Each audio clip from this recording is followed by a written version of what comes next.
Imagine a political landscape where the traditional checks and balances of government are not just strained, but systematically rewritten. We are looking at a blueprint for executive power that goes far beyond simple policy changes. It is a fundamental restructuring of how the American state operates.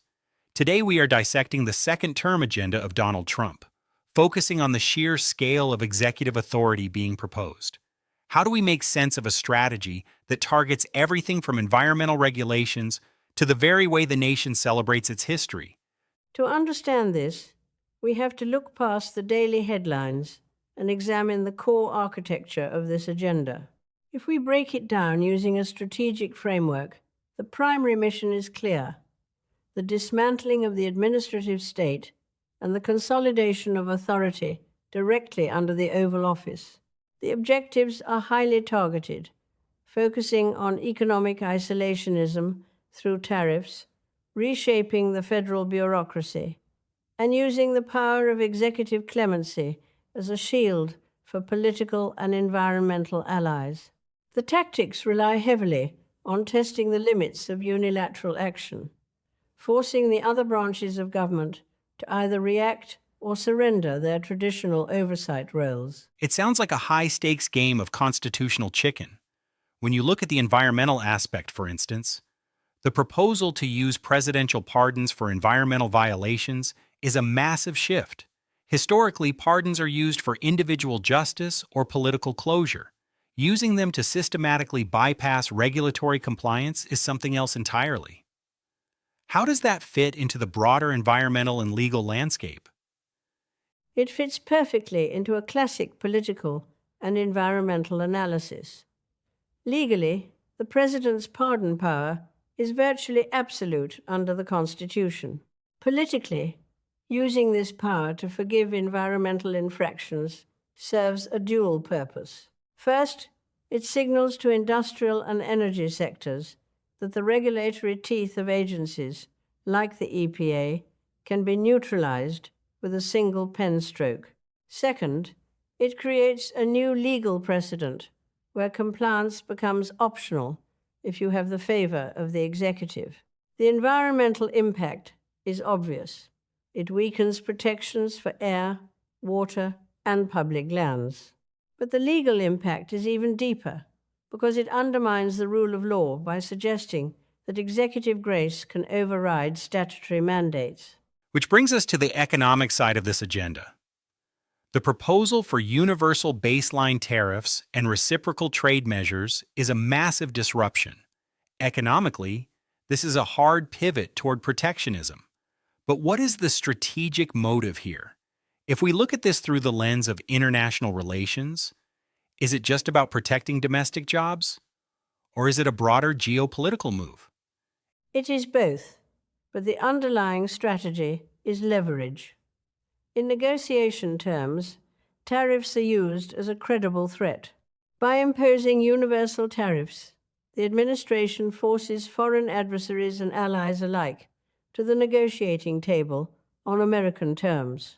However, the economic risk is substantial. You face retaliatory tariffs, increased costs for domestic consumers, and potential supply chain chaos. Sociologically, it feeds into a populist narrative of national self-reliance.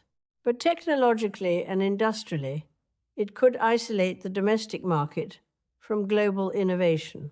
It is a high-risk strategy where the executive uses economic disruption as a primary tool of foreign policy, bypassing the traditional congressional role in regulating foreign commerce. It seems the theme here is the bypass. Bypassing Congress on trade, bypassing agencies on regulations. Before we dive deeper into the strategic games being played in Washington and how this affects the upcoming national milestones, let us take a quick moment to talk about what we do here. If you are enjoying this deep dive into the mechanics of power and policy, you should check out our home platform. The New Sentinel is a podcast dedicated to providing in-depth discussions and deep dives into a wide array of topics. From the glitz and glamour of pop culture to the strategic intricacies of military operations, we cover it all. Each episode is thoughtfully crafted to offer listeners a comprehensive understanding of the subject matter, featuring expert interviews, detailed analysis, and engaging storytelling. Whether you are a pop culture enthusiast or someone with a keen interest in global security, the new Sentinel has something for everyone. Tune in, view, subscribe, comment, and post an inquiry to stay informed and entertained. Now back to our analysis. That focus on deep analysis is exactly what we need when looking at the relationship between the White House and the other branches. If we apply game theory to these interactions, the behavior of the executive branch becomes much more predictable. Think of the relationship between the President and Congress as a strategic game where player behavior is driven by anticipated payoffs. For years, the norm was cooperation or at least managed conflict. Now, the strategy has shifted to brinkmanship. How does brinkmanship manifest in this context? What are the actual moves on the board? Take the issue of impoundment, for example. This is the practice of the President refusing to spend funds appropriated by Congress. Congress passed the Impoundment Control Act of 1974 specifically to stop this.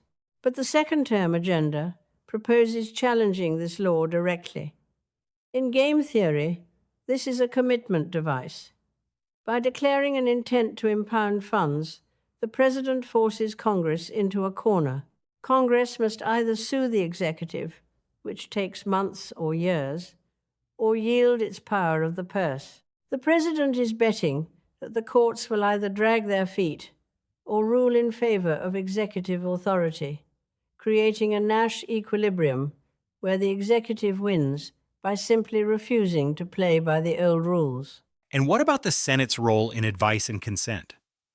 The threat of using recess appointments to install cabinet members without Senate confirmation seems like another application of this game. Absolutely.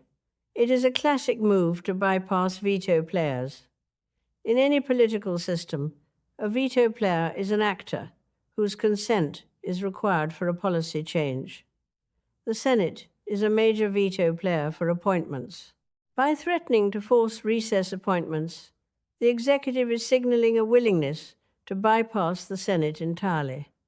The strategic motive is to lower transaction costs and ensure absolute loyalty in key positions. The message to the Senate is, cooperate and confirm my nominees quickly, or I will bypass you anyway, rendering your constitutional power irrelevant.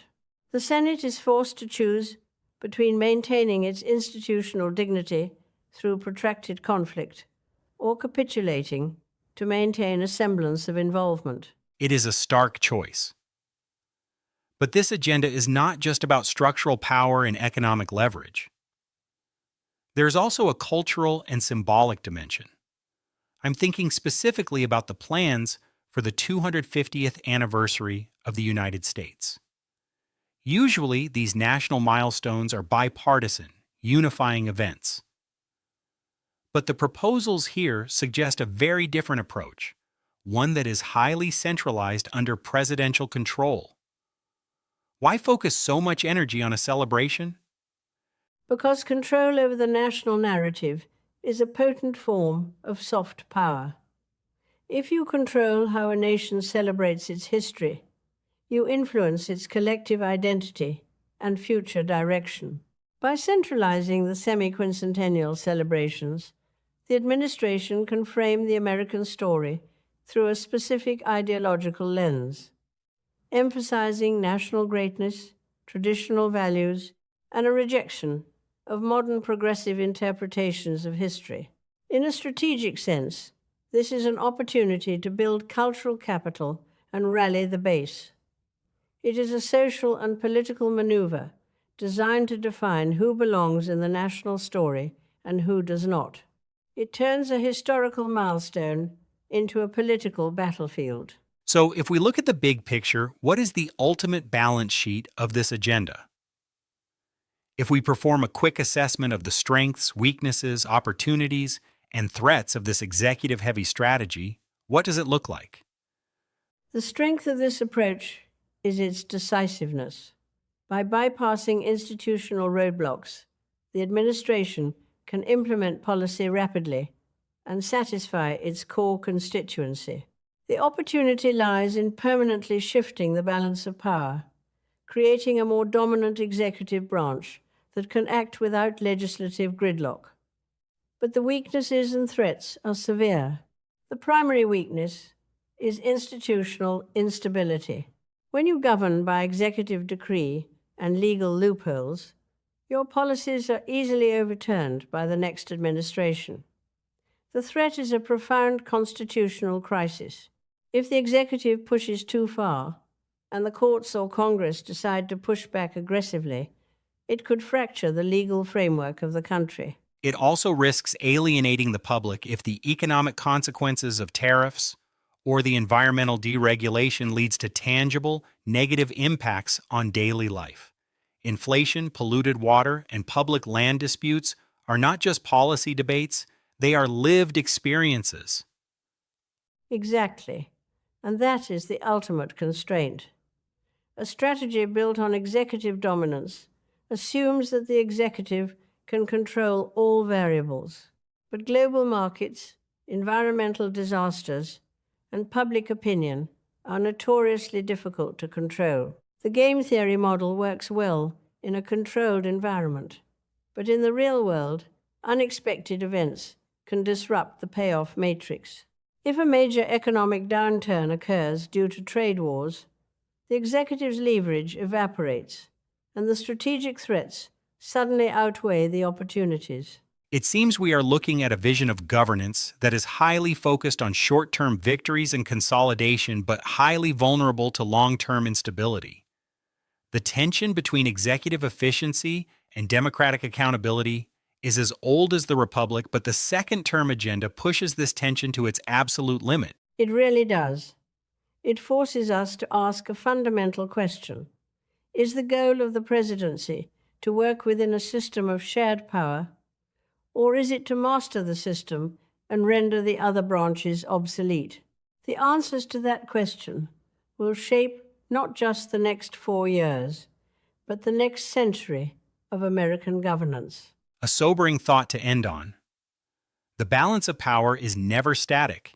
It is constantly negotiated, contested, and redefined. Whether through legal battles, economic policies, or cultural symbols, the struggle for control remains the defining feature of our political landscape. Thank you for walking us through this complex web of strategy and power. And to our listeners, thank you for joining us on this episode. Do not forget to subscribe to our channel, leave a comment, and check out our other episodes for more deep dives into the forces shaping our world. Until next time, stay curious and stay informed.